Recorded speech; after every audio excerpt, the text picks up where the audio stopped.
Yang biarawati tadi tidak muslim. Apa kata dia? Kata guru besarnya, kok cerdas, dia hafal Quran. Biarawati tadi hafal Quran dan lain sebagainya. Dia hafal sirah, dia hafal hadis, Riyadhus Shalihin dia hafal.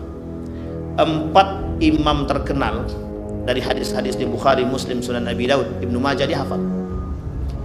Turun dari pesawat dia ambil bagasi. Sebelum pesawat sudah turun, dia naik ke atas, dibuka kabin itu, diambil bagasinya. Keluar dari sininya tanda ini. Menangis profesor itu, menangis. Yang tadinya dia kira, mohon maaf, muslimah, ternyata bukan muslim. Apa kata wanita tadi? Innaka lan tahdi man ahbabta walakin Allah yahdi man yasha. Coba bayangkan, biarawati bisa ngomong begitu. Yang punya hidayah itu Tuhan. Kami sudah berusaha mencari hidayah tapi belum sampai. Jadi yang merusak Islam itu siapa Pak Ustaz? Atadruna man yahdumul Islam? Dalam riwayat yang lain, hal ta'rifu man yahdimuddin, kata Umar bin Khattab. Tahukah kalian yang akan menghancurkan Islam tersebut siapa? Kata dia. Salah satunya zalatul alim. Apa artinya zalatul alim? Tergelincirnya ulama, tergelincirnya orang alim. Coba bayangkan Bapak Ibu, rusak. Duit bisa membuat orang tergelincir. Jabatan bisa membuat orang tidak berbicara. Bapak Ibu boleh lihat sekarang berapa banyak orang-orang yang, mohon maaf, dengan jabatan dia seorang alim, tapi ketika diberikan jabatan dia tak sanggup berbicara, tak bisa dia berbicara. Makanya Bapak Ibu mohon maaf kalau ini agak sedikit keras, minta maaf yang terakhir ini. Apa kata dia? Kalau sudah kita bergelar pegawai negeri, sulit untuk mengatakan mohon maaf, sulit untuk mengatakan yang salah itu salah, yang betul itu betul. Tadi Imam membaca surat tentang cerita Nabi Sulaiman. Jadi sebenarnya tadi mau ketawa tapi tidak, batal sholat kalau ketawa kan Pak ya. Jadi tadi ketika berbicara tentang semut dan Nabi Sulaiman, saya pengen ketawa dalam hati, tapi gimana? Tidak boleh pula ketawa. Karena Nabi Sulaiman tersenyum ketika melihat kelakuan daripada semut. Dikira semut, Nabi Sulaiman tak paham. Nah, ini kejadian hari ini begitu Pak. Orang berbicara tapi dia disangkanya orang lain tidak sadar gitu. Tapi yang dibicarakan orang itu gitu. Jadi orang itu tersenyum saja. Kenapa tersenyum? Karena yang dibicarakan diri dia. Itu uniknya. Nabi Sulaiman ketika dibicarakan dia tersenyum karena dia tahu apa yang dibaca, yang disampaikan oleh semut. Tapi masalahnya Nabi Sulaiman ketika berbicara dengan semut bisa berbicara dengan yang lain, tapi Nabi Sulaiman tak pernah pamer gitu. Kenapa saya katakan Nabi Sulaiman tak pernah pamer? Karena sekarang itu bermunculan manusia-manusia yang unik, bisa berbicara dengan semua bentuk. Yang kita takutkan ada yang lain daripada itu yang kita takutkan hari ini. Bapak Ibu sekalian yang berbahagia, yang diajukan oleh Bang Bembeng itu, kalau saya tak salah, kitab Al-Kabair, dosa-dosa besar. Pengarangnya Syamsuddin Az-Zahabi, atau bahasa singkatnya dipanggil dengan Imam Az-Zahabi. Imam Az-Zahabi ini ulama besar yang mengarang kitab Al-Kabair, termasuk ketika itu satu-satunya yang mengarang kitab Al-Kabair. Tapi kalau sekarang sudah banyak. Ada Syekh Mutawalli Sya'rawi, ada Syekh Ramadan Al-Buti dalam beberapa halaqatnya membahas tentang Al-Kabair. Kabair ini Bapak Ibu tertulis di dalam Al-Quran. In tajtanibu kabaira ma tunhauna ankum nukaffir ankum sayyiatikum, kata Allah. Kalau kalian bisa menjauhkan dirimu dari perbuatan dosa-dosa besar, kata Allah, nukaffir ankum sayyiatikum, kami hapus dosa-dosanya. Kalau dihapus dosa-dosanya berarti Allah ampunkan. Kalau Allah sudah mengampuni, maka Allah masukkan dia ke dalam surga. Wa nudkhiluhu mudkhalan karima, kata dia. Kami masukkan dia ke dalam surga yang mulia. Karena Bapak Ibu, orang-orang mulia itu Allah sebut wa ibadur rahman alladzina yamshuna 'alal ardi hauna, kata dia. Kata Allah di dalam Al-Qur'an itu ada kalimat begini, wa ibadur rahman, wahai hamba-hambaku yang rahman, yang mendapatkan kasih sayang, yang dianggap mulia. Jadi Bapak Ibu, kalimat ibad di dalam Al-Quran kalau ditafsir dalam kajian ilmu tafsir itu, ibad itu jarang Allah pakai pada kalimat-kalimat tertentu.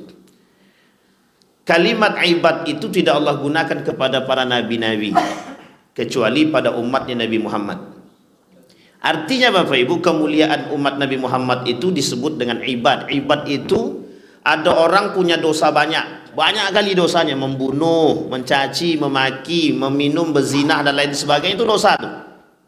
Banyak dosanya. Allah sebutkan di dalam Al-Quran 2 kali kalimat itu tentang ibad. Qul li'ibadiyalladzina asrafu ala anfusihim la taqnatu min rauhillah. Yang kedua, la taqnatu min rahmatillah.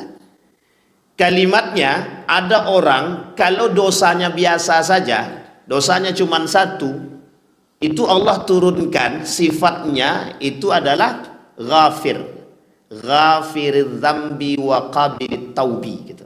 Itu kalau dosanya cuma satu. Tapi kalau dosanya ada dua atau lebih dari dua atau tiga, itu dalam bahasa Arab disebut dengan dzunubun, tidak dzanbun lagi, tapi dzunubun. Dzunubun itu artinya dosanya banyak. Tapi dosa banyak ini tidak berkaitan dengan kezaliman untuk diri dia pribadi saja. Maka Allah turunkan, faqultu astaghfiru rabbakum innahu kana ghaffara. Kata Allah, Allah menggandeng orang yang banyak dosa untuk diri dia sendiri tadi. Itu sifatnya Allah turunkan. Sifat Allah yang turun untuk dia ghaffar. Tadi ghafir, sekarang ghaffar. Kalau ghafir untuk satu dosa, kalau ghaffar untuk dosa yang banyak. Tapi ada yang nomor 3. 1, 2, 3. Ini sebenarnya yang keempat. Tingkatan dosa itu ada 4. Ada 5. 1 khata. Khata itu dia salah tapi tak berdosa. Bapak Ibu misalkan sholat subuhnya jam 8, karena memang baru bangun. Alarm di telinga, disiram sudah, diinjak sudah, tak juga bangun. Itu tolong dicek betul itu. Bisa jadi dia pingsan. Sudah alarm sudah di telinga, dibangunkan juga tidak bangun. Mungkin tidurnya terlalu lelap dan lain sebagainya. Terbangunlah kemudian jam 8. Langsung dia sholat. Salah kan? Salahkah atau tidak Bapak Ibu? Ada orang sudah alarmnya sudah hidup. Sudah hidup nih alarmnya. Tidak bangun juga. Disiram pakai air, tidak bangun juga. Bapak Ibu, ini banyak Bapak Ibu temukan di pesantren. Di pesantren itu mau disiram pakai air kayak, mau dipecut pakai bambu kayak, tak bangun Pak. Hidup-hidup tuh manusia. Saya yakin tuh Pak. Kenapa? Karena saya pelakunya. Saya tukang pecut, saya yang tukang siram. Tidak bangun dia. Itu salut saya. Ini anak mati apa tidak? Itu yang kita takutkan. Jam 8 dia bangun. Saya bilang aneh nih. Kemudian dia sholat subuh. Salahkah orang yang sholat subuh di jam 8? Salah. Berdosakah orang sholat subuh di jam 8 tadi? Jangan cepat-cepat ambil fatwa kita. Dah cukup hari ini manusia ahli fatwa sudah banyak bermunculan. Orang yang terbangun rufi al-qalam itu 3. Orang yang bebas dari dosa itu 3. Bebas dari dosa ini dia salah tapi tak berdosa. 1 orang yang tertidur tadi sampai hatta yastaiqin, sampai dia bangun. Itu kalau betul-betul dia tertidur. Kalau dia sudah terbangun sebelumnya kemudian tidur lagi, itu tak berlaku. Kata Imam Asy-Syafi'i, itu tak berlaku lagi kita. Sehingga Bapak Ibu sekalian yang berbahagia, itu salah tapi tak berdosa. Dia cukup minta ampun saja pada Allah, Allah langsung ampunkan. Sadar dia akan kesalahan, maka Allah ampunkan. Yang kedua tadi, dosanya 1, tapi kemudian Allah turunkan sifatnya ghafir. Dosa yang kedua, dia banyak dosanya, tapi Allah turunkan sifatnya ghaffar. Banyak sekali pemaafnya Allah itu. Allah maafkan, Allah maafkan, Allah maafkan. Misal ada orang tobat maksiat. Tobat maksiat. Salah kah? Salah apa betul? Dia tobat kemudian dia maksiat. Dia maksiat, dia tobat. Salah apa tidak? Salah apa tidak? Dia maksiat, dia tobat. Salah apa tidak? Kullu bani Adam khata' wa khairu khata'in at-tawwabun. Itu yang paling penting Bapak Ibu. Kunci kalimat akhir itu kata Nabi taubat, at-taib. Dalam surat yang lain Allah kata begini. Illa man taba wa amana wa amila salihah fa innahu yatubu ilallahi mataba, kata Allah. Orang-orang kayak gini, kata Allah, kalau dia kembali kepadaku, kami terima tuh taubatnya, gitu. Jadi Bapak Ibu jangan pernah putus asa dengan masalah, dengan dosa, karena Allah pasti terima tuh taubat, pasti, apapun itu. Hari ini kan banyak orang-orang yang tak kena Allah terima taubat, mati dan kehendaknya. Banyak orang yang hari ini menghakimi manusia dengan neraka, dengan siksa, dengan azab yang sangat pedih. Dia tak sadar kalau diri dia sudah diazab juga. Artinya apa? Ketika ada orang man ahlakan nasu fahuwa ahlaku wa man kaffara fahuwa kafir.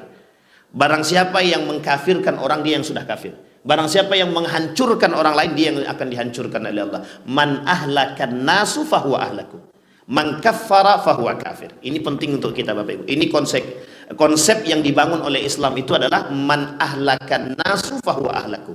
Kita diharamkan oleh Allah untuk menghancurkan manusia apapun bentuknya. Idza'un nas tak boleh. Menyakiti manusia itu tak boleh, apapun bentuknya. Dan itu diharamkan dalam agama. Kembali kepada masalah dosa tadi, itu yang ketiga. Yang keempat, ada orang berbuat dosa tapi sekaligus menzalimi. Aku tidak akan sholat di Masjid Babu Salam, besok kalian tidak usah ikut sholat di sana lagi. Itu dosa apa tidak? Ngajak orang tidak sholat, dosa. Tapi dia tambah, dicaci maki imamnya. Imamnya aja kayak gitu, katanya. Tengok pengurus masjid itu hancur-hancuran, katanya. Ini dia mencaci maki orang. Artinya dia sudah buat dosa untuk dia pribadi, tapi dia ajak orang lain. Tambah dosa lagi. Kemudian dia zalimi orang lain. Apa zalimnya? Dia caci maki orang, dia jelek-jelekkan orang, dia olok-olokkan orang dan lain sebagainya. Zalim. Namanya dzunubun ma'az zulmi. Sudah berdosa banyak tambah dengan kezaliman. Sama sifatnya yang Allah turunkan, masih Ghaffar. Masih Ghaffar. Ghaffar itu artinya masih Allah turunkan pengampun. Pengampunannya banyak, kata Allah, karena dosanya banyak. Tapi ada yang kelima. Yang kelima ini yang disebut dengan israf. Orang yang sudah punya banyak dosa yang berlebihan. Kalau dalam bahasa lainnya, dia sudah pelaku dosa besar. Dosa kecil dia buat, dosa besar dia buat, zalim dia buat, semua dia buat. Orang yang melakukan dosa besar itu zalim. Zalimun li nafsi, zalimun lillahi wa li rasulihi, zalimun li kitabihi, wa zalimun li ghairihi. Jadi banyak zalimnya. Qul li ibadiyalladzina asrafu ala anfusihim la taqnatu min rauhillah, atau kalimat yang lain, la taqnatu min rahmatillah. Yang Allah turunkan sifat bagi para pendosa tadi Bapak Ibu, itu yang Allah turunkan sifatnya rahmat. Nah, jadi bayangkan bedanya, dosanya satu, turunnya ghafir, pengampunan saja. Tapi kalau dosanya banyak, sifat Allah menggandeng dia dengan kalimat ibad sekaligus dengan kalimat rahmat. Makanya kenapa ada pelacur, mohon maaf, agak apa sedikit, perempuan, apa nama pelacur di bahasa lainnya ya, PSK, sama aja sebenarnya kan. Ya itulah pokoknya, wanita malam, wanita siang, terserahlah. Pokoknya itulah PSK lah, bahasa agak sedikit sederhana, tidak langsung gitu kan. Dia kasih makan anjing. Dan itu masyhur, cerita ini di dalam hadis Nabi itu masyhur. Artinya Bapak Ibu, ketika dia memberikan makan tersebut, Allah turunkan sifat rahmat bagi wanita tersebut, dia bisa masuk ke dalam surga. Artinya apa? Masuk ke dalam surga itu bukan hanya sekedar pahala saja. Yang paling penting adalah rahmat. Pahala penting, tapi ada yang jauh lebih penting daripada itu, rahmat. Orang dengan rahmat Allah itu bisa cepat masuk surga. Oh, dia punya pahala besar, bisa tak dia masuk surga? Ya bisa. Memang itu penting, untuk masuk surga itu ya butuh pahala. Tapi pertanyaannya, apalah ketika surga dan neraka tidak ada, kira-kira Bapak Ibu mau sholat? Mau ibadah kalau surga dan neraka tak ada? Makanya konteksnya rahmat. Rahmat itu kaitannya dengan ridhonya Allah nanti. Jadi orang dapat rahmat itu karena dapat ridhonya. Orang dapat ridhonya Allah itu karena keikhlasan dia. Maka tingkatannya dalam ilmu tasawuf itu tinggi Bapak Ibu. Tingkatan itu tinggi. Orang ikhlas belum tentu. Orang ikhlas itu belum tentu dia ridho. Ikhlas memang, aku ikhlas, itu di mulut aja itu. Di hati belum tentu. Orang ikhlas itu belum tentu ridho. Orang ridho sudah mesti ikhlas. Karena konsep tawakal itu bersanding dengan ridho. Sampai di sini paham ya Bapak Ibu. Poinnya adalah ketika orang punya banyak dosa, Allah panggil dia dengan kalimat yang sok dekat. Artinya Allah mendekat dengan dia. Ibadun. Kalimatnya ibad tadi.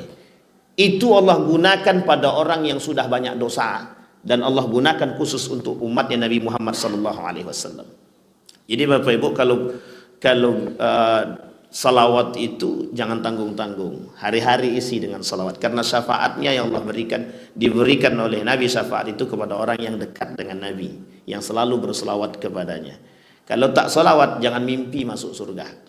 Jangan pernah bermimpi masuk surga, karena kita tak mau berselawat. Kembali kepada konteks tadi, itu yang disebut dengan orang yang banyak dosa tadi, israf tadi, itu mesti dia pelaku dosa besar. Sampai di sini paham Bapak Ibu? Tapi turunan Allah untuk pelaku dosa besar tersebut, yang pertama Allah sifatkan dia dengan rahmatnya. Allah turunkan sifat Allah rahmat untuk menggandeng mereka, biar mereka tidak putus asa dengan dosa yang mereka buat. Jadi Bapak Ibu, kalau lihat orang melakukan perbuatan dosa, dekati dia, sampaikan kepada mereka, Allah sayang kepada kalian. Engkau ni tak ampun orang macam kau ni. Itu lain lagi tuh. Itu namanya menghakimi dia. Yang sekarang terjadi ini, ada orang minum khamar, kayak gitu tuh. Masuk surga tak dia kayak gitu tuh. Sampai di sini paham maksud saya Bapak Ibu? Saya ingin sindir kita semua. Ketika kita melihat kesalahan orang, jangan cepat-cepat menghakimi dia masuk surga ataupun neraka. Karena kita juga belum tentu masuk surga. Sampai di sini paham ya Bapak Ibu ya? Ini kebiasaan yang sudah tertular. Nah Bapak Ibu sekalian yang berbahagia, ini yang disebut dengan dosa besar. Nah Allah juga mengancam bagi pelaku dosa besar. Ancaman Allah bagi pelaku dosa besar ada 5. Setidaknya di dalam Al-Quran ada 5. Yang pertama, pelaku dosa besar tersebut Allah laknat. Wa yal'anuhumul la'inun, kata. Ini yang paling berbahaya tuh ini Bapak Ibu. Laknat. Kalau Allah sudah melaknat orang, itu jangan pernah bermimpi untuk mendapatkan keberkahan dalam rumah itu. Laknat Allah itu banyak macamnya, banyak bentuknya. Salah satu bentuk laknat tadi adalah ketika rumah tangga itu gonjang-ganjing, tak ada lagi ketenangan tinggal di dalam rumah. Jadi kalau sudah tidak nyaman suami tinggal di rumah, tak nyaman istri tinggal di rumah, tak nyaman anak tinggal di rumah, coba tengok baik-baik. Apa yang sudah kita perbuat? Halalkah yang kita makan? Adakah orang yang kita sakiti? Pernahkah kita melakukan perbuatan dosa besar dan lain sebagainya? Itu yang harus kita lihat dulu. Kok nggak nyaman ya di rumah nih? Setannya terlalu banyak. Kalau setan terlalu banyak tuh susah kita untuk nyaman di rumah. Laknat, itu yang pertama. Yang kedua, Allah tidak mau mengajak mereka berbicara. La yukallimuhumullah wa la yanzuru ilaihim. Allah tidak mau melihat mereka. Wa la yuzakkihim. Allah tidak mau mensucikan mereka. Walahum azabun alim. Bagi mereka bagi mereka azab yang sangat pedih. 5 Bapak Ibu. Itu ancaman Allah bagi pelaku dosa besar. Nah di subuh hari ini kita akan coba angkat kitab Al-Kabair ini untuk memberikan peringatan kepada kita agar kita bisa menjadi orang-orang yang berjaga diri. Saya petik dari kalimatnya Hudzaifah ibnul Yaman. Hudzaifah ibnul Yaman itu Bapak Ibu sahabat Nabi yang ketika duduk dengan Nabi, dia tak bertanya kepada Nabi tentang bagaimana mencari pahala, tak. Tapi dia tanya kepada Nabi, apa saja dosa-dosa. Jadi satu-satunya sahabat Nabi yang aneh itu, kata Nabi, satu-satunya yang bertanya tentang yang lain daripada yang lain itu Hudzaifah ibnul Yaman. Dia tanya tentang dosa. Bagaimana saja bentuk-bentuk dosa itu, apa saja dosa-dosa besar itu. Yang lain tak, bagaimana sholat tahajud, bagaimana sholat duha, bagaimana menghasilkan pahala yang banyak. Itu sahabat Nabi yang lain. Tapi kata Nabi, sahabatku yang satu ini kok beda, kata dia. Yang ditanyakan sama aku, kata Nabi, bagaimana dosa-dosa tersebut. Apa alasan Hudzaifah ibnul Yaman bertanya tentang dosa? Alasan Hudzaifah ibnul Yaman bertanya tentang dosa agar diri dia bisa melepas diri dari dosa. Sekarang pertanyaan saya Bapak Ibu, kalau kita tak tahu dosa, kira-kira kita bisa terjebak? Bisa tidak terjebak? Tapi kenapa kalau orang tahu itu dosa, dia tak akan melakukan dosa sekalipun dia tak tahu kebaikan? Paling tidak dia tak akan melakukan kejahatan. Tahu dia narkoba itu rusak, tahu dia minum khamar itu rusak, tahu dia zina itu rusak, tahu dia menyakiti orang itu rusak, tahu dia yang lain sebagainya itu merusak, tahu dia riba itu rusak, tahu dia membunuh manusia itu rusak, semua dia tahu. Kira-kira kalau orang yang sudah tahu kerusakan itu mau dia lakukan? Tidak. Kaitan kerusakan itulah yang Allah sebut di dalam Al-Quran itu, kehancuran satu kaum itu, kata Allah, disebabkan ulah tangan mereka sendiri. Sampai di sini paham Bapak Ibu ya. Jadi kalau kadang-kadang kalau terjadi masalah-masalah besar, Allah turunkan ancaman, azabnya, cobaan dan lain sebagainya, yang pertama kali harus kita introspeksi adalah tangan kita. Apa yang sudah kami perbuat? Apa yang sudah kita perbuat? Oh, ada gempa, keberkahan satu kampung itu tidak ada, diangkat oleh Allah. Tengok dulu satu kampung tadi, ada enggak pelaku zina di situ? Satu-satunya penyebab, bukan satu-satunya, salah satu penyebab di antara kampung tersebut itu banyak daripada dihilangnya keberkahan itu, bisa jadi ada orang pelaku zina. Saya yakin Bapak Ibu tak berani ngetok pintu janda. Ada janda, rumahnya kosong, tak ada laki-laki, tak ada suaminya. Mohon maaf, jangan ada yang tersinggung. Tiba-tiba sering datang laki-laki ke sana. Kita tak tahu laki-laki ini. Itu hukum kita satu kampung itu wajib mencari tahu kebenaran laki-laki itu. Suami barukah atau mohon maaf, siapa dia? Kalau ternyata bukan suami dia, berarti mohon maaf mereka sudah melakukan, belum sampai zina, tapi tetap zina, meskipun zina tangan, zina mata dan lain sebagainya. Etiskah laki-laki datang ke rumah perempuan yang memang bukan muhrimnya? Atau sebaliknya perempuan datang ke rumah laki-laki yang bukan muhrimnya? Tidak etis Bapak Ibu. Artinya apa kita perlu tahu? Jika betul di dalam tempat tersebut, di kampung tersebut ada pelaku zina, maka mohon maaf Bapak Ibu, sekalipun di situ ada alim saleh, Allah tak bukakan pintu rahmat dan keberkahan bagi kampung tersebut. Itu ancaman Allah. Jadi Bapak Ibu berat, kaitan dengan dosa besar ini berat. Kaitan dengan dosa besar ini berat. Ada PRT di sini. Kalau saya PRT berarti kan sekaligus kasih tahu PRT kan begitu. Baik Bapak Ibu. Nah, kita coba baca kitabnya Bapak Ibu. Bismillahirrahmanirrahim, dalam kitab Al-Kabair karangan Syamsuddin Az-Zahabi, Imam Az-Zahabi, juga nanti kita coba angkat dari karangan Syekh Mutawalli Sya'rawi. Apa kata Allah dalam Al-Quran dikutip oleh Syekh Imam Az-Zahabi? In tajtanibu kaba'ira ma tunhauna anhu nukaffir ankum sayyi'atikum wa nudkhilkum mudkhalan karima. Kata Allah, kalaulah kalian menjauhkan diri kalian dari dosa-dosa besar, ma tunhauna anhu, yang dilarang terhadap kalian, nukaffir ankum sayyi'atikum, kami hapus dosa-dosa kalian. Nah, ini konsepnya begini Bapak Ibu. Ada orang melakukan amal baik berpahala apa tidak? Orang melakukan amal baik berpahala apa tidak? Baik. Sekarang ada orang yang menahan diri dia untuk tidak melakukan maksiat, berpahala apa tidak? Dia tahan diri dia. Kata sahabat kepada Nabi, hallahu wizrun. Kata Nabi, kau tengok orang berzina dapat ancaman tidak? Dapat. Lah bagaimana dengan orang yang berdosa saja, kata Nabi, Allah ampuni kalau dia bertobat, Allah kasih dia dosa kalau dia melakukan, bagaimana kalau dia menahan diri dia, kata Nabi. Kalau dia menahan diri dia, kata Nabi, lebih daripada itu aku berikan, kata Allah. Sampai di sini paham ya Bapak Ibu ya. Ini dalam hadis kursi juga masyhur hal demikian. Artinya menahan diri saja itu sudah berpahala. Nah, kemudian kata Allah, wa nudkhilkum mudkhalan karima, kami masukkan kalian ke dalam surga dengan mulia. Dengan mulia itu yamsuna 'alal ardi hauna, ada orang-orang yang berjalan di muka bumi ini dia tak sombong.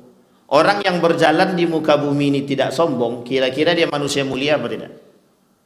Jadi Bapak Ibu kalau pengen tengok kemuliaan orang, bukan tengok harta dia, tapi tengok dia jalan, tengok dia akhlak punya dia, bagaimana akhlak dia, bagaimana adab dia, bagaimana karakter etiknya dia, itu mesti Pak. Kalau orang baik mesti kita senang. Mohon maaf Bapak Ibu, apalagi kalau dia bisa pandai baca Quran, hafal Quran, itu kita nak menyakiti pun berpikir panjang kan. Tapi coba mohon maaf, coba dia pelaku maksiat, maling dia misal, itu kira-kira Bapak Ibu kalau ketemu dia silahkan lewat, atau Bapak matilah kau, lewatlah kau silahkan, Begitukah kita? Kadang-kadang tidak kasih, kita kasih jalan. Artinya apa? Kemuliaan tadi itu bukan dilihat pada harta, tapi kemuliaan itu dilihat pada adab akhlak. Apa kata syair itu begini, ketika engkau melihat orang kaya, jangan tengok hartanya, tapi tengok adabnya. Tapi ketika engkau melihat orang-orang di bawahmu, kata syair tersebut, tengok adabnya, jangan tengok hartanya. Kenapa kita harus tengok harta kalau dengan orang yang di bawah? Agar kita bersyukur. Kenapa kalau kita tengok orang di atas, itu yang kita tengok akhlaknya, agar kita juga bisa bersyukur. Mohon maaf Bapak Ibu, karena memang begitu kondisi kita di akhir zaman itu. Orang-orang banyak harta itu agak sedikit songong-songong sedikit. Yang jangan tersinggung yang punya banyak harta. Ini yang songong saja, yang tak songong aman insyaallah. Banyak yang sombong, banyak, bukan tak banyak. Kata Imam Al-Ghazali begitu. Kata Imam Al-Ghazali itu dalam syair yang lain, kata dia, innad darahima taksur rijala majalas wa mahaba. Kelak yang menjadi orang berwibawa itu bukan orang-orang berakhlak, bukan orang-orang beriman, tapi manusia punya duit. Itu orang-orang yang punya duit. Bapak Ibu boleh lihat hari ini faktanya adalah orang punya duit mesti disegani. Coba tak punya duit, udah tak punya duit, protes pula lagi, komen pula lagi, kata dia kan, hidup pula lagi, kata dia. Banyak komennya Bapak Ibu. Artinya tidak mulia. Mulia di hadapan Allah tapi tak mulia di hadapan manusia. Guru ngaji lebih berwibawa seharusnya ketimbang orang yang berduit. Orang punya duit, mohon maaf Bapak Ibu, mau apapun itu agama dia, kalau berduit dia itu disegani orang. Si Anu nyumbang untuk masjid 10 miliar gitu. Misal, saya yakin itu kalau dia masuk ke dalam masjid itu dicari sop paling depan. Sini masuk. Kalau perlu cium tangan. Ini jangan tersinggung Bapak Ibu ya. Begitu keadaan iya. Makanya mohon maaf, bedakan jalan orang punya duit dan tak punya duit. Itu berbeda itu. Orang kaya yang sombong itu kalau jalan dia, mohon maaf, itu mohon maaf seakan-akan bumi ini punya dia. Dan itu bahasa isyarat Nabi begitu. Begitu bahasa isyarat para ulama dalam syairnya gitu. Mereka berjalan di muka bumi, Allah katakan, yamsuna 'alal ardi mutakabbira. Mereka jalan di atas bumi itu sombong, seakan-akan mereka yang punya. Jalannya dada dibusungkan, tangannya kalau salam, cium. Sampai sini paham ya Bapak Ibu ya? Itu kalau orang kaya. Makanya diancam betul sama Allah itu. Diancam betul sama Allah. Kalaulah harta mereka bukan digunakan untuk yang baik, maka mereka pun akan Allah bakar bersama dengan harta-hartanya itu. Bahkan yang akan melilit mereka adalah harta mereka sendiri. Yang akan membenamkan mereka harta mereka sendiri. Jadi Bapak Ibu sekalian yang berbahagia, berat. Maka kalimat mudkhalan karima, kami masukkan mereka ke dalam surga yang mulia. Orangnya mulia, tempatnya mulia. Kembali ke tempat yang mulia. Baik Bapak Ibu. Walladzina yajtanibu kaba'iral itsmi wal fawahish wa idza ma ghadibu hum yaghfirun, kata Allah. Walladzina yajtanibu kaba'iral itsmi, dan orang-orang yang menjauhkan diri mereka daripada dosa-dosa besar, wal fawahish. Bapak Ibu tahu fawahish? Fahisah, keji, perbuatan keji, perbuatan tercela, baik itu idza menyakiti orang lain, baik itu mencaci, memaki dan lain sebagainya. Wa idza maghadibu hum yaghfirun. Ketika mereka itu marah, ketika mereka itu terpancing emosi dia, Allah ampuni. Ketika mereka menjauhkan diri mereka daripada dosa-dosa besar. Alladzina yajtanibu kaba'iral itsmi wal fawahis illa al-li'am inna rabbaka wasi'ul maghfirah. Kata Allah, tak ada yang lain yang bisa kami berikan kepada mereka yang bisa menahan diri mereka dari dosa-dosa besar, kecuali kami selalu turunkan bagi mereka maghfirah. Bapak Ibu tahu maghfirah? Ampunan. Itu yang diharapkan. Allahumma aftah lana abwabal maghfirah, abwabal jannah, abwabal ni'am, wa abwabal rahmah, wa abwabal nihya, dan lain sebagainya.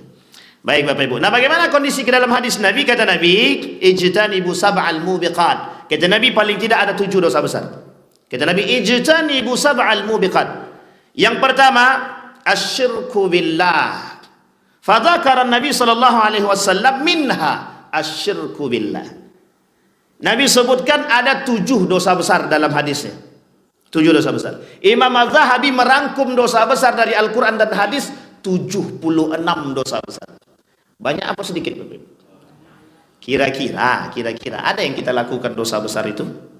Belum tahu, karena belum tahu dosa-dosanya. Baik. Sekarang kita angkut yang pertama Bapak Ibu, al-kabiratul ula. Kata Imam Az-Zahabi, al-kabiratul ula asyirku billah. Syirik kepada, pertanyaannya ini berat ini, syirik kepada Allah ini. Bagaimana bentuk syirik kepada Allah itu? Yang bisa jawab Bapak Ibu keren berarti itu. Kira-kira bentuk syirik kepada Allah apa saja? Apa Ibu? Orang-orang pergi ke dukun. Nah, Ibu udah sebutkan. Nanti kita jabarkan dukun seperti apa. Yang kedua, menyembah berhala. Masih ada? Kalau yang pergi ke dukun masih ada? Tidak ada lagi Pak ya? Alternatif. Oke. Alternatif namanya pengobatan alternatif. Dukun, orang pintar, orang yang terlalu pintar dan lain sebagainya. Apa Bu? Bedah ayam itu apa? Ada pengobatan bedah ayam. Oh ya, kalau dulu tidak bedah ayam, potong potong bambu. Kalau bisa bambu itu bersatu balik, berarti tulangnya bersatu balik itu. Saya bilang, kapan pula bambu kaitannya dengan tangan tuh? Tapi begitulah kondisinya Bapak. Nanti kita cerita. Satu, menyembah berhala, menyembah pohon, menyembah matahari. Bapak Ibu sekalian yang berbahagia, yang ingin kita angkat Bapak Ibu, itu syiriknya zaman dulu. Orang nyembah pohon. Tapi sekarang masih ada. Di daerah Riau ini masih ada. Saya sebutkan di daerah Siak itu masih ada. Masih ada orang-orang yang sebenarnya bukan nyembah pohon, tapi mengasih sesajen untuk pohon. Dia penunggu hutan gitu dia. Jadi masih ada yang percaya begitu, masih ada. Islam dia Islam. Tapi memang masuk Islam itu terpaksa juga masuk Islam. Tapi setidaknya dia masuk Islam dulu lah. Yang kedua, masih ada orang-orang yang mengasih sesajen di lautan, di sungai. Di Riau ini juga masih ada. Kata dia, ini penunggu sungai ini Ustaz, kalau tidak kami kasih makan, kata dia, nanti ikan-ikan itu tak mau masuk dalam sauk kami itu, kata dia. Saya bilang, sejak kapan pula akal disambung ke situ ya? Saya nggak nyambung. Kalau saya pribadi nggak nyambung. Gitu. Artinya Bapak Ibu nanti apakah itu masuk dalam kategori syirik dan lain sebagainya? Ini Bapak Ibu, ini syirik itu terbagi dua, syirik besar dan syirik kecil. Syirik besar itu menyembah patung, sesajenan, jangan tersinggung lah pokoknya. Kemudian apalagi menyembah matahari, menyembah hewan, menyembah pohon dan lain sebagainya, masuk dalam syirik besar. Tapi kata Buya Hamka, hari ini syirik itu ada, namanya syirik modern, menyembah duit. Itu jauh lebih besar. Jangan tersinggung Bapak Ibu ya. Menyembah duit itu sama dengan menyembah patung. Menyembah jabatan sama dengan menyembah manusia sama. 3 penyakit hari ini. Apa 3 penyakit pertama? Karena duit sudah jadi Tuhan sekarang. Bapak Ibu tengok orang-orang kaya yang tak beriman itu kalau dalam dompetnya, mohon maaf, dalam ATM-nya tidak ada isi, itu stres otaknya. Stres itu, dia pergi kemana? Pergi ke rumah sakit, cari obat sakit kepala. Sampai di sini paham Bapak Ibu? Yang lebih parah bukan cari obat sakit kepala, cari jalan bagaimana biar dapat duit, korupsi kek, terserahlah. Sampai di sini paham Bapak Ibu? Ini tidak ada singgung menyinggung. Yang pertama itu menjadikan duit itu Tuhan. Dan ini sudah disampaikan oleh Imam Al-Ghazali dalam syairnya tadi. Orang hari ini yang paling mulia itu yang berduit. Orang paling mulia hari ini itu berduit. Kenapa saya katakan orang paling mulia berduit? Karena dengan duit dia dapat jabatan, dengan duit dia bisa benar, yang salah bisa dibetulkan dengan duit, yang dusta bisa dianggap jujur dengan duit, yang pengkhianat bisa dibilang amanah dengan duit. Nanti Bapak Ibu tengoklah keadaan kita hari ini. Yang hari ini yang salah bisa dibenarkan itu karena duit. Coba tengok di pengadilan. Yang salah itu bisa jadi benar apa tidak? Kalau punya duit. Kalau tak ada duit, betul kali dia tak punya duit, dia tetap salah. Nah, ini bahaya. Bahkan Nabi bilang dalam riwayatnya itu begini, al-qudatu salasa, kata Nabi. Hakim itu 3. Qadiyani finnar wa qadin fil jannah. 2 masuk neraka, 1 masuk surga, kata dia. Jadi 3 macam bentuk hakim itu, 2-nya masuk neraka, 1 masuk surga. Yang pertama itu, yang masuk surga itu, yang tahu dia kebenaran, dia jalankan kebenarannya itu hakim. Yang kedua, yang masuk ke neraka 2 lagi, tahu dia kebenaran tapi tak dijalankan. Yang ketiga, pura-pura tidak tahu dengan kebenaran tersebut dan dia tidak mau menjalankan tersebut. Dan ini berbahaya Bapak Ibu, berbahaya. Yang berbicara apa? Piti. Kau mau berapa? Mau selamat enggak kau? Kan gitu bahasa ancaman lagi. Dibayarlah. Ketika bayar, mohon maaf. Anak bisa menggugat ibu. Adik bisa menggugat kakak. Dalam harta warisan pun bisa terjadi. Apapun bentuk. Maling ayam, mohon maaf, maling ayam, nenek-nenek maling ayam bisa 5 tahun penjara. Koruptor 1 miliar, berkurang penjaranya. Sampai di sini paham Bapak Ibu? Artinya apa yang berbicara apa? Tuhan baru. Orang datang pada, mohon maaf, saking parahnya hari ini duit itu Bapak Ibu, itu bisa membawa orang lain masuk ke dalam tempat yang tidak mulia.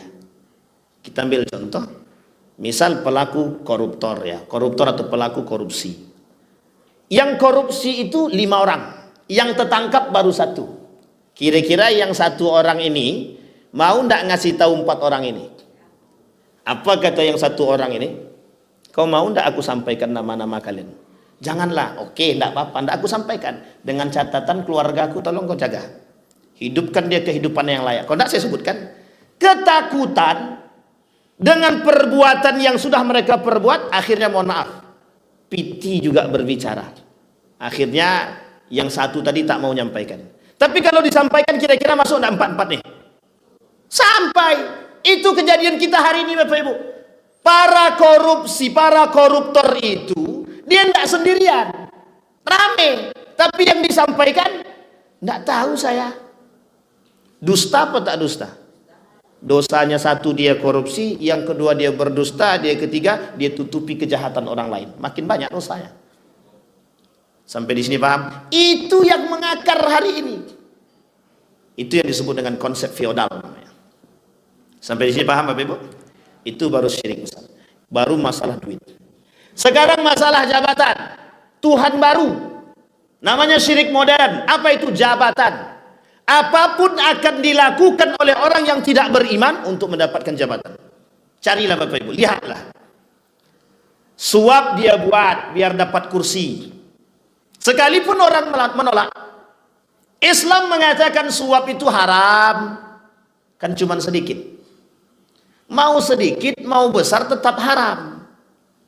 Dalam undang-undang, para pelaku politik itu boleh suap di bawah daripada 100.000 ke bawah dalam undang-undang. Dalam aturan, bukan undang, dalam aturan 100.000 ke bawah. Kalau di atas 100 baru suap Pak Ustaz gitu deh. Dalam Islam mau 100 kek, mau 100 rupiah kek, mau 50 pun sekalian tetap haram. Sampai di sini paham Bapak Ibu? Artinya apa? Ada unsur pembolehan meskipun 100.000. Ada unsur pembolehan dan pembiasan dan pembiaran terhadap dosa besar. Coba bayangkan Bapak Ibu. Harusnya yang disampaikan tuh mau 50.000, mau 100.000, mau 100, aturan itu berlaku, tidak usah pakai itu. Sampai di sini paham Bapak Ibu? Jabatan. Sampai datang ke dukun. Apa kata dia? Pak, tolong bapak yang itu disantet. Dia sudah ngambil posisi aku jadi kepala sekolah. Cuma karena kepala sekolah, dia rela santet orang lain. Datang ke dukun, berapa banyak salahnya dia? Sudah dia jadikan jabatan sebagai Tuhan. Dia lakukan, dia buat dosa. Dia buat suap dosa. Dia tambah nyakiti orang dosa. Dia datang ke dukun, dosa pula tidak? Dosa lagi Pak. Saking banyak tuh dosa. Itu bukan dosanya lagi, bukan satu lagi dosa besarnya. Itu semua perbuatan itu dosa besar semua. Tolong kau santet orang itu karena dia sudah ngambil posisiku. Kepala dinas.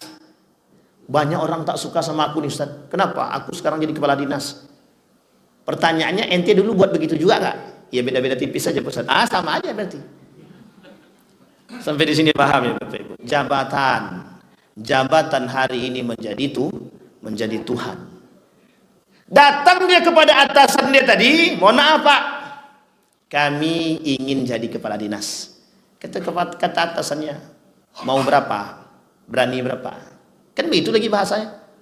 Ujung-ujungnya mohon maaf, pakai duit naik kepala di dinas. Duit juga yang berbicara. Jabatan menjadi tolak ukur. Hari ini jabatan menjadi tolak ukur kemuliaan manusia. Masih ingat enggak Bapak Ibu cerita dulu non muslim berduit yang punya MNC TV, atau sebut pula mereknya lagi, nanti tolong dipotong lah, pandai-pandai lah Bapak. Jadi masuk ke dalam masjid itu yang cium tangan yang pakai peci, dia juga pakai peci, dia pakai peci, karena duit yang berbicara harga diri hilang, duit yang berbicara kehormatan agama hilang. Yang masuk non muslim, yang kita cium tangannya non muslim. Tapi kan kami mendoakan dia biar bisa masuk Islam. Hidayah itu tergantung Allah, bukan manusia. Kita hanya bisa mengusahakan. Seorang biarawati naik pesawat bersama seorang guru besar. Di dalam pesawat dia berdiskusi dengan guru besar tersebut. Kaget guru besar tadi. Guru besar ini muslim. Yang biarawati tadi tidak muslim. Apa kata dia? Kata guru besarnya, kok cerdas? Dia hafal Quran. Biarawati tadi hafal Quran dan lain sebagainya. Dia hafal sirah, dia hafal hadis, Riyadhus Shalihin dia hafal. 4 imam terkenal dari hadis-hadis di Bukhari, Muslim, Sunan Abi Daud, Ibnu Majah dia hafal. Turun dari pesawat dia ambil bagasi. Sebelum pesawat sudah turun, dia naik ke atas, dia buka kabin itu, dia ambil bagasinya. Keluar dari sininya tanda ini. Menangis profesor tadi. Menangis. Yang tadinya dia kira mohon maaf muslimah, ternyata bukan muslimah. Apa kata wanita tadi? Innaka lan tahdi man ahbabta walakin Allah yahdi man yasha. Coba bayangkan Bapak Ibu. Biarawati bisa ngomong begitu. Yang punya hidayah itu Tuhan, katanya.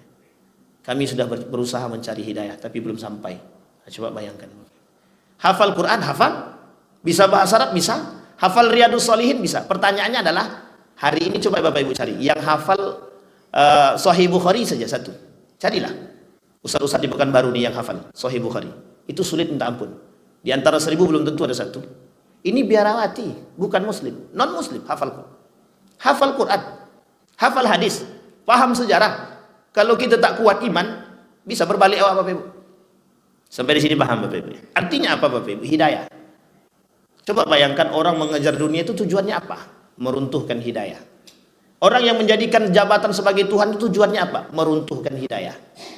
Hidayah yang dalam diri dia sudah tertanam itu mau dia runtuhkan sedikit demi sedikit. Dengan apa? Dengan melakukan tadi Tuhan baru tadi. Maka kata Buya Hamka, perlu ada namanya jihad. Jihad paling kuat itu asyaddul jihad, jihadul hawa. Jihad yang paling berat itu ya jihad melawan hawa nafsu. Nengok duit 100 juta bisa aku tolak Pak Ustaz. 1 T, tunggu dulu. Kan gitu mikirnya lagi. Bapak Ibu, saya ingin katakan Bapak Ibu, kami dulu pernah melihat di Mekah itu, tapi saya tak sebutkan nama. Ini kasus yang ramai di waktu itu Bapak Ibu. Datang salah seorang, itu bawa uang 1 T, untuk mengatakan pada ulama tersebut, jangan pernah ganggu negara kami. 1 T. Apa kata ulama tadi? Lebih baik aku mati daripada harus menerima. Coba bayangkan Bapak Ibu. Harga diri. Dia bukan karena harga diri dia, tapi dia menjaga harga diri, kehormatan agama. Yang hari ini dilakukan umat manusia adalah bagaimana menjaga harga diri dia, tapi dia tak jaga kehormatan agama. Jadi yang merusak Islam itu siapa Pak Ustaz? Atadruna man yahdumul Islam? Dalam riwayat yang lain, hal ta'rifu man yahdimuddin, kata Umar bin Khattab. Tahukah kalian yang akan menghancurkan Islam tersebut siapa? Kata dia. Salah satunya zalatul alim. Apa artinya zalatul alim? Tergelincirnya ulama, tergelincirnya orang alim. Coba bayangkan Bapak Ibu, rusak. Duit bisa membuat orang tergelincir.